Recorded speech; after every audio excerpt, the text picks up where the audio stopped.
Welcome to the Path to Purpose interview show, where we share our unique and universal stories about finding and fulfilling our purpose. My name is Katja and I'm your host and mentor for Lightworkers.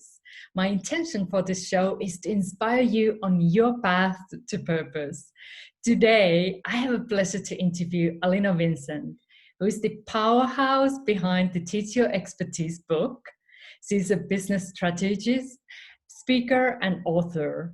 Alina is passionate about helping entrepreneurs package and monetize their expertise and create leverage and scalable businesses. Experts hire her for strategic advice and simple step-by-step approach to creating successful online programs, engaged Facebook communities, and profitable 5-day challenges. And I can just be a testimonial for that. She is amazing, and I'm so excited to have her here today and also ask her to share her best tips where you can start to package and monetize your knowledge and expertise. So let's get started here. Welcome, Alina. I'm so excited to have you here. Thank you so much for having me here, Katja. It's a pleasure. So I just shared very briefly. I know you have such a deep expertise. I just shared a few things. So could you please tell a little bit more about you and also share where you are located so we can put you on the map? Sure. So first of all, the easy question is I'm in Reno, Nevada right now. And I had a very interesting story of becoming an entrepreneur. I started out completely not ever thinking that I would want to have a business or I would run my own business. Needless to say, I never thought I would have $1 million business. Yeah. And growing up, I was following the model that I've seen in my parents and my grandparents. Everybody was academic. They were all professors at the university. So I thought I knew what I was going to do. So I spent my first 20 years of my life going to school, getting degrees, learning, teaching, and eventually I had that buzzing behind my ear. It's like, maybe there's something more. Maybe you can be more creative. Maybe you don't want to have a boss. Maybe you don't want somebody else to tell you what to do. So I made a huge decision and I switched my whole entire career, kind of uprooted everything, quit my job and started my own business. And right away realized that running a business is a lot harder than it looks. It's not just like, hey, I'm good at something, let me start a business. So my first business was a photography studio. And I spent the first entire year, instead of learning how to be a better photographer, I learned how to market because otherwise I didn't have clients. Otherwise, nobody could find me. I was completely invisible. And eventually things started clicking. And as I was learning more and more about marketing, I realized that I was creating a service business that was completely still was trading money for dollars. No, hours for dollars. And I realized I basically created another job for myself. So that's when I had to make that next decision, another big uprooting decision where I stopped my photography business and decided to create something a lot more leveraged and scalable so I can actually have more time, have more freedom, and help thousands of people without working 24/7. So, and this is where I am right now. I have my coaching business called Business Success Edge, and we serve thousands of entrepreneurs all over the world, helping them create 5-day challenges, online programs, and active and engaged Facebook communities.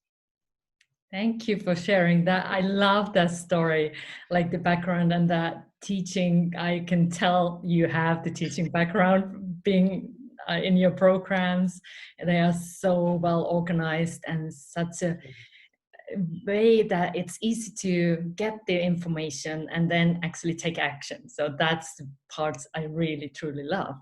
And when you, because I heard from you saying like, and I did that the same thing, like working for somebody else and then like, hey, I'm gonna be an entrepreneur, and like having that whoa culture shock in a way. And so what helped you in the beginning when you started your own business? Like, what was the thing that supported you the most on your journey? Ooh, there's so many ways I can answer. First of all, there's no way I would have done without support of my husband. So Mhm. that is because I probably would have quit half the way into it, because it was hard and it was frustrating and it felt like I shouldn't even be doing this. And every time I would go to my husband, I'm like, maybe I should just like go get a job, go back to where I was. And he's like, you know, you can do it. You know, I believe in you. So having somebody believe in you, it doesn't have to be your partner. It could be a parent, it could be a friend, but having somebody alongside of you who believes in you, who believes in your vision and knows you can do it, it's really, really important. And the second piece, it's kind of, again, it's on the support and more of the inner game, is having a coach. Because so it could be somebody who is just there, your cheerleader, and just they love you, believe you, and support you all the way. But you also need somebody who can help you with the steps, with the strategy, with the blueprint. So not only believing in you and uplifting you and motivating you and inspiring you, but also providing that, like, and here's what the next step should be, and here's where we're going next. So somebody who has a bigger vision specifically for your business on how you can make it much bigger than you would have ever expected. So I would say having support, really, really good support.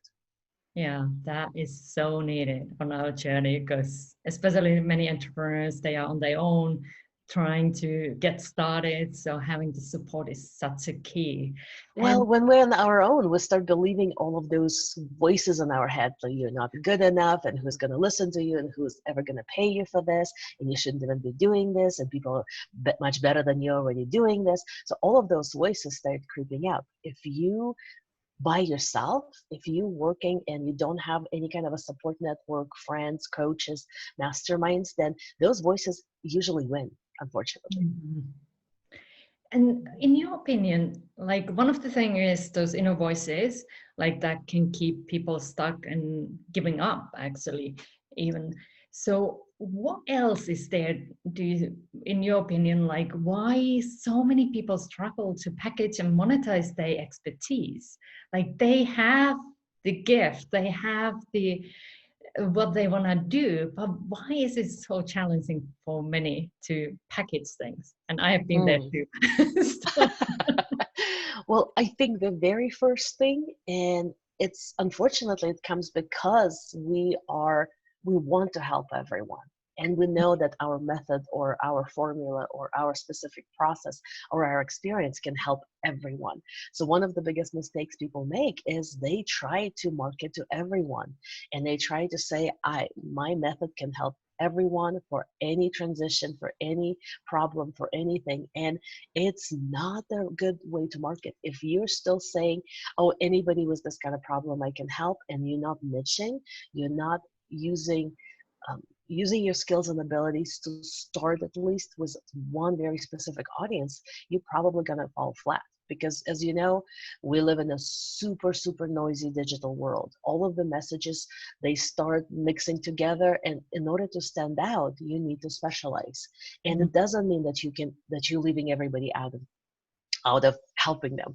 It just means in order for you to actually be noticed, in order for you to start getting credibility, in order for you to start being heard, you do need to be a little bit more specific, or a lot more specific. So when you introduce yourself, if you have words like everyone or anyone or anybody with this problem, like that means you definitely need to start narrowing down your message. So I'm going to give you an example because I'm not immune from that. When I first started my photography business, I said, I'm going to help everyone with everything because I have a camera. I'm really good at it. So of course I'll take any picture. So I remember like my website had almost like 17 tabs. I do children photography, and I do portraits, and I do headshots, and I do marketing, and I do food, and I do real estate, and I think the only thing I didn't have was like the wedding photography, but it was like everyone. So when I would talk to people, they're like, what do you do? Oh, I'm a photographer. I can shoot anything. And I didn't have clients. And not until my coach said, no, pick one specific niche, pick one specific, what are you going to specialize in? It was really hard. I think I cried for a couple of days. I'm like, but I can do all of this. I'm leaving all this money on the table.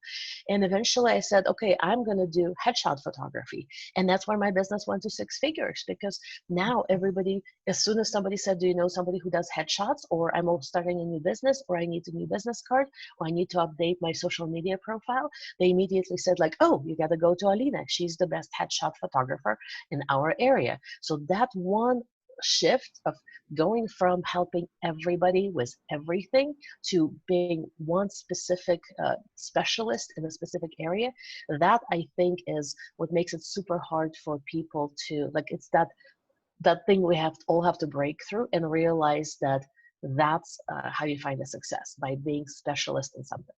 Mm, that is such a It's one of golden. the things.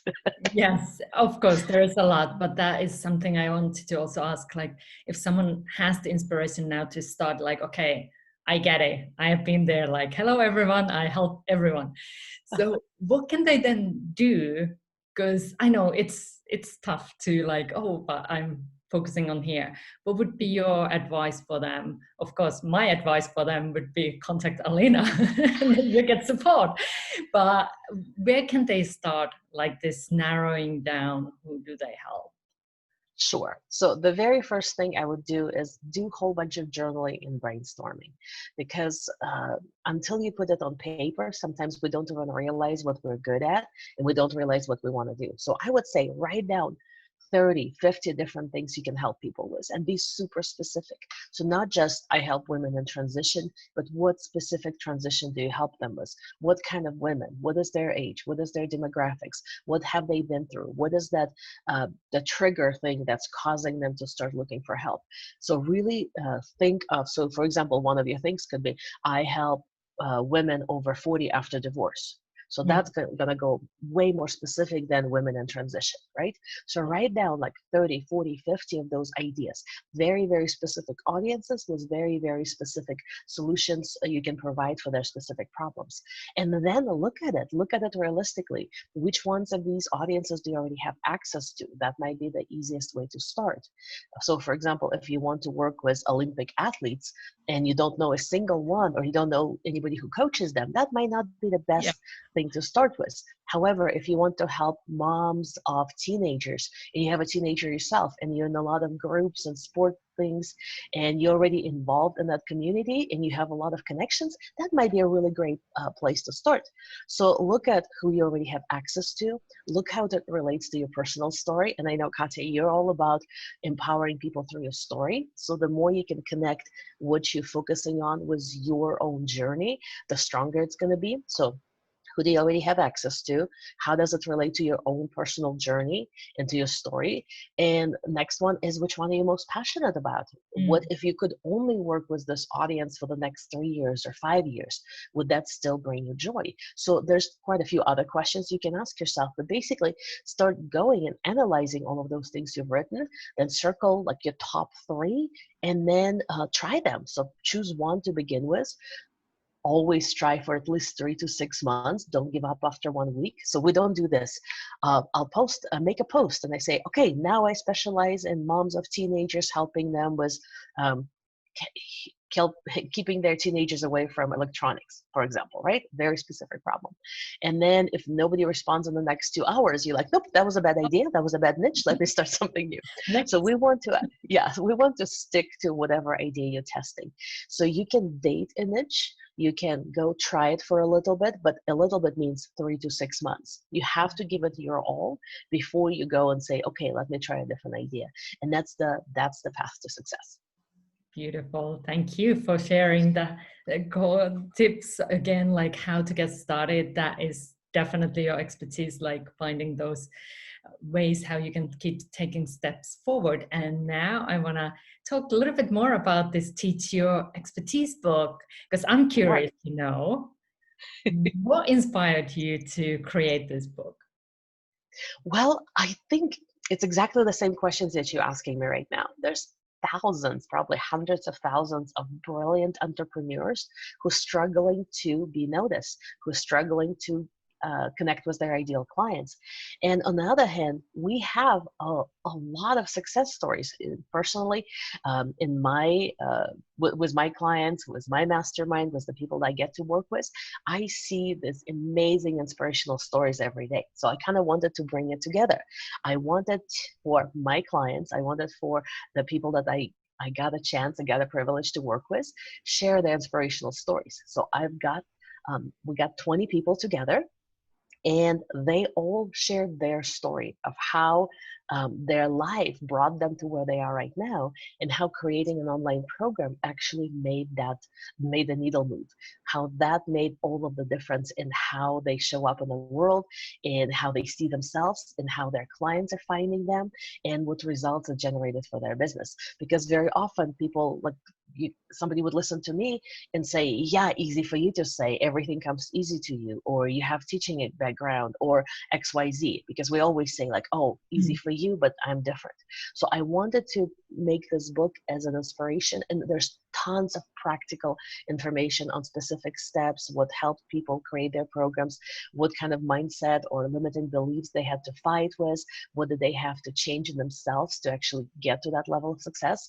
But I wanted everybody to see that it's possible for everybody. That doesn't matter if you're starting in the corporate space, or if you've been an entrepreneur all your life, or you've come through academic background, or you've been a housewife, whatever it is, there's always that next step that will take you to a successful business. So I was actually almost crying reading the chapters that my co-authors submitted, because it's so inspirational, it's so motivational. And to look at all of the tribulations, and all of the traumas, and all of the life lessons we've had to go through in order to be where we are right now, like, I think everybody who reads that book will find something that will touch them, something that will relate to them, and something that will make you say, wow, this is me. So there's definitely hope for me. Here's my next steps. That's beautiful. And if you want to get your copy, check the comments below and you can get the link, click that one. And Alina, what people can find from your chapter? Because I know you wrote yours too. Yes. Well, and for me, I shared some of my journey, so in a little bit more details, including all of the places where I messed up, because I want people to learn from my mistakes.